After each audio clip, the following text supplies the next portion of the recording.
Hello friends, welcome to study India. और तो आज से हम अपने करंट क्वेश्चन जो एग्ज़ाम ओरिएंटेड होंगे वो हम इसमें बताएंगे, ठीक है। तो अगर आप गवर्नमेंट जॉब की तैयारी कर रहे हैं, चाहे वो सेंट्रल लेवल की हो या उत्तराखंड स्टेट की या अदर स्टेट की, तो करंट अफेयर जो है एक मेन पार्ट होता है किसी भी एग्ज़ाम का। और उसमें वेटेज जो होता है उतना ज़्यादा सेंटर में ज़्यादा होता है, लेकिन स्टेट में उतना ज़्यादा नहीं। लेकिन लोक सेवा आयोग की जितने भी एग्ज़ाम्स होते हैं उसमें इसका वेटेज बहुत होता है, तो इसको आप इग्नोर नहीं कर सकते, ठीक है। तो हम रोज़ टॉप 20 करंट अफेयर के क्वेश्चन इसमें इस सीरीज़ में लाएंगे और डेली लाएंगे। तो शुरू करते हैं आज से ही, ठीक है। तो पहला जो क्वेश्चन है, देखिए, राष्ट्रपति चुनाव, ठीक है, प्रेसिडेंट इलेक्शन जो कौन कराता है? भारत का निर्वाचन आयोग कराता है, ठीक है। निर्वाचन आयोग प्रधान नहीं, लोकसभा का, विधानसभा का, राष्ट्रपति और उपराष्ट्रपति, इन चारों के आप नाम याद रखें। इन चारों का इलेक्शन कौन कराता है?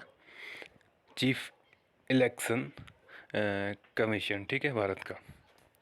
तो राष्ट्रपति चुनाव की जो घोषणा करी है वो होगी 18 जुलाई को चुनाव होना है, क्योंकि 24 जुलाई को अभी जो प्रेजेंटली रामनाथ कोविंद जो भारत के 15वें राष्ट्रपति हैं, उनका कार्यकाल समाप्त हो जाएगा।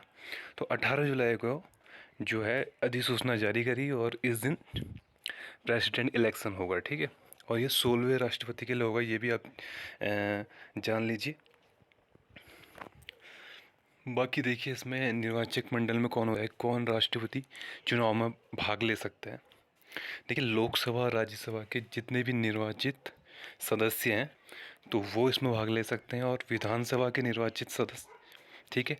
इसके अलावा केंद्र शासित प्रदेश दिल्ली और पांडिचेरी, इनके निर्वाचित जो सदस्य हैं वो भी इसमें भाग लेते हैं, ठीक है।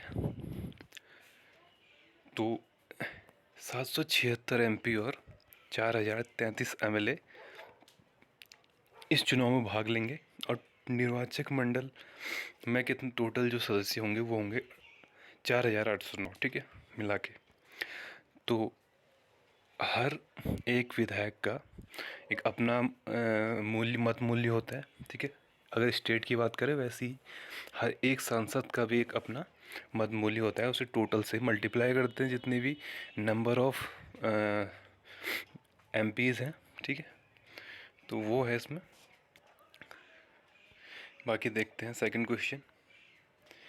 देखिए, राज्यसभा चुनाव, देखिए राज्यसभा चुनाव जो है आज 10 जून को होना है। देखिए, 15 राज्यों में 57 सीट खाली थी, ठीक है। जैसे यूपी में 11, तमिलनाडु महाराष्ट्र में 6, बिहार में 5 सीट, कर्नाटक आंध्र प्रदेश राजस्थान में 4 सीट, उड़ीसा मध्य प्रदेश में 3 सीट, झारखंड छत्तीसगढ़ तेलंगाना पंजाब और हरियाणा में 2 सीट, उत्तराखंड में 1 सीट, ठीक है। इनमें से 11 राज्य की 41 जो सीटें जो है निर्विरोध निर्वाचित हो गई हैं, ठीक है। यानी कि उनके खिलाफ कोई दूसरा खड़ा नहीं हुआ, जिससे कि वो बिना चुनाव के ही राज्यसभा सांसद बन गए, ठीक है। और जो आज जो है यूपी में इलेक्शन होना है, ठीक है। इसके अलावा देखिए, कर्नाटक और राजस्थान के 4-4 सीट्स में इलेक्शन होना है, और हरियाणा की 2 सीट में, ठीक है। यानी कि 16 सीट्स में भी आज चुनाव होना है, जिसका रिजल्ट आज शाम तक जारी भी हो जाएगा, ठीक है। और राज्यसभा जो सदस्य होते हैं उनका कार्यकाल 6 साल होता है। प्रत्येक 2 साल में 1/3 जो सदस्य हैं वो जिनका कार्यकाल समाप्त होता है, और प्रत्येक 2 साल में राज्यसभा का चुनाव होता है, ठीक है।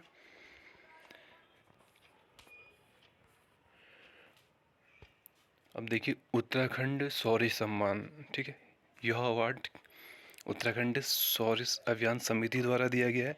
जो हमारे अभी प्रदेश के स्वास्थ्य और शिक्षा मंत्री हैं डॉक्टर धन सिंह रावत, उनको यह सम्मान दिया गया, उत्तराखंड शौर्य सम्मान, ठीक है। और किस लिए दिया गया ये देख लीजिए, उच्च शिक्षा एवं स्वास्थ्य सेवा के क्षेत्र में किए गए नवाचारी प्रयोग के लिए, ठीक है। तो आपको सम्मान और किसे मिला वो याद रखना है, और किसने दिया वो समिति का नाम याद रखना है। और यह पहले पॉलिटिशियन बन गए जिनको यह सम्मान मिला है, उत्तराखंड का सम्मान है। अब फोर्थ लेते हैं, राष्ट्रीय इकोलॉजिकल समिट। ठीक है, ये कहाँ होगा? ये होगा मध्य प्रदेश में, अक्टूबर और नवंबर में। ठीक है, डॉक्टर अनिल प्रकाश जोशी जो उत्तराखंड के पर्यावरणविद हैं, और उन्हीं की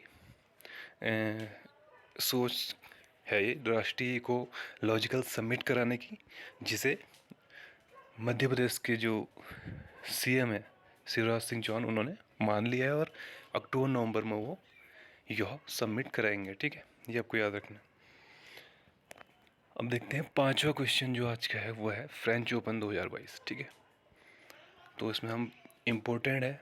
ठीक है, टेनिस में ग्रैंड स्लैम बहुत इम्पोर्टेंट होता है और एक साल में 4 ग्रैंड स्लैम होते हैं। अगर आपको सीरीज़ में याद करना है तो सबसे पहले ऑस्ट्रेलियन ओपन, सेकंड होता है फ्रेंच ओपन, उसके बाद होता है विंबलडन ओपन, और लास्ट होता है यूएस ओपन। ठीक है, तो ऑस्ट्रेलिया ओपन हो चुका है और फ्रेंच ओपन भी हो चुका है। ऑस्ट्रेलिया ओपन में जो पुरुष सिंगल का खिताब जीता है वो राफेल नडाल ने जीता था, और उसी खिताब जीतने के बाद ही उन्होंने सबसे ज़्यादा ग्रैंड स्लैम जीतने का रिकॉर्ड बनाया। ठीक है, और महिला सिंगल में ऑस्ट्रेलिया ओपन का जो खिताब जीता है वो एशले बार्टी जो ऑस्ट्रेलिया की, उन्होंने जीता। उसके बाद उन्होंने संन्यास ले लिया था। अब देखते हैं फ्रेंच ओपन पुरुष एकल का खिताब राफेल नडाल ने जीता, और सबसे ज़्यादा ग्रैंड स्लैम जीतने वाले खिलाड़ी ये भी इस वक्त हैं, इन्होंने टोटल 22 ग्रैंड स्लैम जीत लिए हैं। ठीक है, नोवाक जोकोविक जो अभी नंबर 1 टेनिस खिलाड़ी हैं, और रोजर फेडरर, इन दोनों ने जो है 20-20 ग्रैंड स्लैम जीते हैं, जो अभी 2 ग्रैंड स्लैम में भी पीछे हैं राफेल नडाल से। राफेल नडाल ने देखिए कैस्पर रूड जो नॉर्वेजियन बैडमिंटन टेनिस प्लेयर हैं, उनको फाइनल में हराया, और 14वां फ्रेंच ओपन जीता। आपको भी याद रखना है कौन सा इनका ग्रैंड स्लैम था, 22वां, फ्रेंच ओपन 14वां। इसलिए इनको लाल बजरी का बादशाह भी कहा जाता है। मतलब ये क्ले कोर्ट में खेला जाता है फ्रेंच ओपन, जबकि ऑस्ट्रेलिया और यूएस ओपन हार्ड कोर्ट में खेला जाता है। विंबलडन जो है ग्रास कोर्ट में। ठीक है, ये भी आपको याद रखना है। और सबसे पुराना जो ग्रैंड स्लैम है वो है विंबलडन। ठीक है, महिला एकल का जो फ्रेंच ओपन जीता वो ईगा स्वियाटेक ने जीता, जो पोलैंड की हैं, और इन्होंने यह इनका दूसरा ग्रैंड स्लैम है, और दोनों ही इन्होंने फ्रेंच ओपन जीते हैं। 2020 का फ्रेंच ओपन और 2022 का रिसेंटली इन्होंने ग्रैंड स्लैम जीता है। इन्होंने सीगॉफ अमेरिकन प्लेयर उनको हराया फाइनल में। अब देखिए छठा क्वेश्चन क्या है, आरबीआई की मुद्रा नीति समिति यानी कि मॉनेटरी पॉलिसी कमेटी, एमपीसी, ठीक है, द्वारा रेपो रेट कितना प्रतिशत रखा गया? तो देखिए आरबीआई की जो एमपीसी की हर महीने बैठक होती है, और उसमें डिसाइड किया जाता है कि हमें इन्फ्लेशन रेट को किस तरीके से कंट्रोल करना है, और उसी के लिए एमपीसी क्या करती है, जितने भी रेपो रेट है उसमें, रेपो रेट जो है उसमें या तो उसे बढ़ाती है, और अगर उस महंगाई ज़्यादा है तो रेपो रेट बढ़ाया जाता है, और अगर महंगाई कम है तो रेपो रेट घट जाता है। तो अभी 4.90 रेपो रेट कर दिया है, यानी कि 0.5% बढ़ाया गया है। ठीक है, ये भी आपको याद। ठीक है, एमपीसी में जो है 6 मेंबर होते हैं। 3 मेंबर जो होते हैं वो रिजर्व बैंक ऑफ इंडिया के ऑफिशियल होते हैं, जिसमें एक तो अध्यक्ष होते हैं वो आरबीआई के गवर्नर होते हैं, बाकी 2 भी रिजर्व बैंक के ही अधिकारी होते हैं।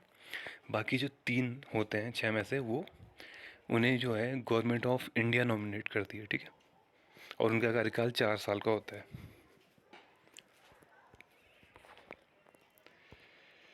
अब देखिए 7वां क्वेश्चन है, किसने प्रथम श्रेणी मैच क्रिकेट, ठीक है, मैं सबसे बड़े अंतर से जीत दर्ज करने का विश्व रिकॉर्ड बनाया? तो देखिए आजकल रणजी मैच चल रहे हैं, तो उसी के क्वार्टर फाइनल में मुंबई ने उत्तराखंड को 725 रनों के अंतर से हराया, ठीक है, और यह वर्ल्ड रिकॉर्ड बनाया, ठीक है। इससे पहले यह रिकॉर्ड जो था वो किसके नाम था? न्यू साउथ वेल्स के 92 साल पुराने सैफील्ड शील्ड है। यह भी एक टूर्नामेंट है प्रथम श्रेणी का ऑस्ट्रेलिया का, जैसे यहाँ रणजी है वैसे ही ऑस्ट्रेलिया में सैफील्ड शील्ड। तो इसमें न्यू साउथ वेल्स ने क्वींसलैंड को 685 रन से हराया था, ये अभी तक रिकॉर्ड था। लेकिन कल के क्वार्टर फाइनल में मुंबई ने उत्तराखंड को 725 रनों के बड़े अंतर से हराकर विश्व रिकॉर्ड बनाया, ठीक है। आपको ये नोट करना है। देखिए हाल ही में किस भारतीय महिला क्रिकेटर ने अंतर्राष्ट्रीय क्रिकेट से संन्यास लिया? तो मिथाली राज, ठीक है। नौवा देखिए IMF के एशिया प्रशांत विभाग के निदेशक किन्हें नियुक्त किया गया है? तो भारतीय अर्थशास्त्री कृष्णा श्रीनिवासन।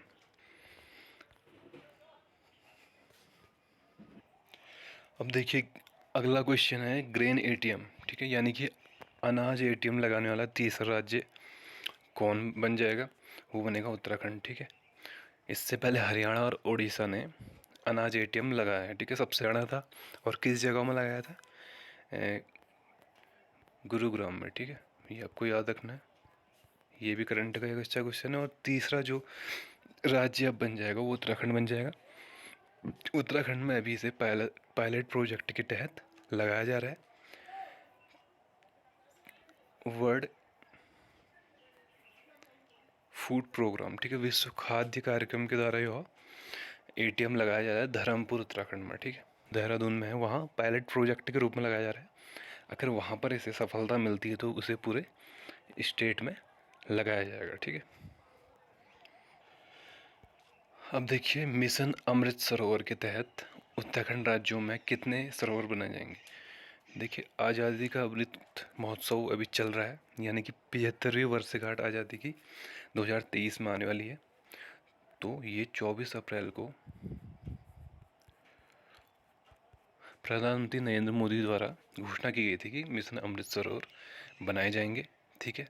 और भारत का पहला जो अमृत सरोवर बनाया गया वो यूपी में बनाया गया, ये भी आपको याद रखना है। और इसमें एक डिस्ट्रिक्ट में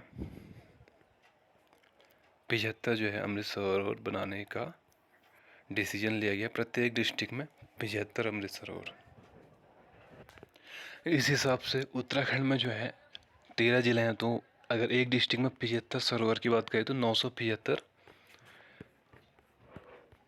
अमृत सरोवर बनने थे। लेकिन किसी डिस्ट्रिक्ट में 75 से ज़्यादा भी इसमें सरोवर बनाए जा रहे हैं। तो टोटल देखिए 1017 जो है अमृत सरोवर बनाए जाएंगे उत्तराखंड में, जिसमें से कुमाऊं में जो है 488 बनाए जाएंगे, ठीक है, आपको ये याद रखना है।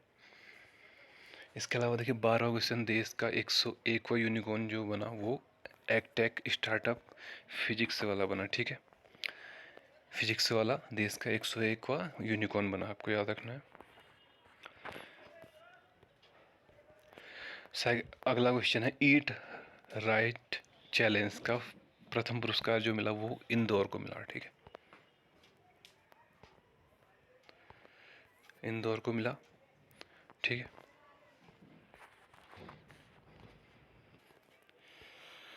देखिए आईफा अवार्ड 2022 की बात करते हैं, तो आईफा अवार्ड बहुत इम्पोर्टेंट है, ठीक है। और ये 22वां संस्करण है। इसमें सर्वश्रेष्ठ जो अभिनेता बने, अभिनेत्री का अवार्ड किसे मिला है?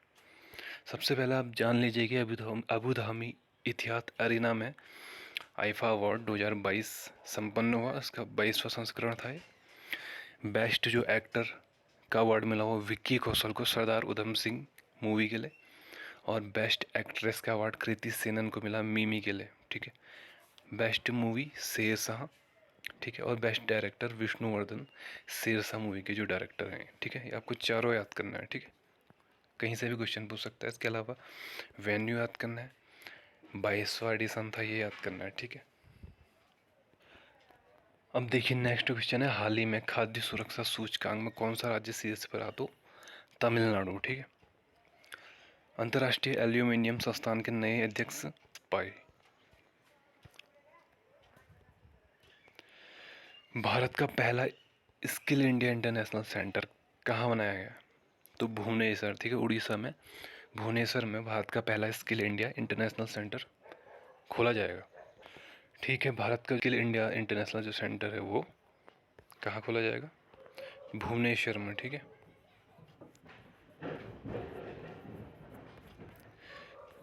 भुवनेश्वर में खोला जाएगा। 18वां क्वेश्चन है, हाल ही में किस बैट उत्सव मनाया जा रहा है? तो वो असम में। ठीक है, 19वां है, SBI के नए मैनेजिंग डायरेक्टर आलोक चौधरी बनाए गए हैं।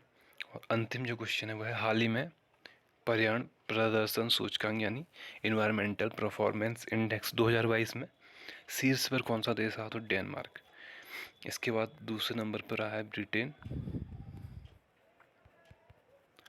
तीसरे पे फिनलैंड, और भारत जो इसमें रहा है 180 देशों में सबसे निचले पायदान पर है, यानी कि 180वां नंबर पे भारत रहा है। हालांकि भारत ने इस रिपोर्ट को खारिज किया है, इस इंडेक्स को खारिज किया है, क्योंकि यह एक अनसाइंटिफिक तरह बनाई गई रिपोर्ट थी, ऐसा इंडिया का मानना है। तो आज के टॉप 20 करंट अफेयर हमने इस वीडियो के माध्यम से दे दिए। मिलते हैं कल नेक्स्ट टॉप 20 जो करंट अफेयर होंगे। धन्यवाद।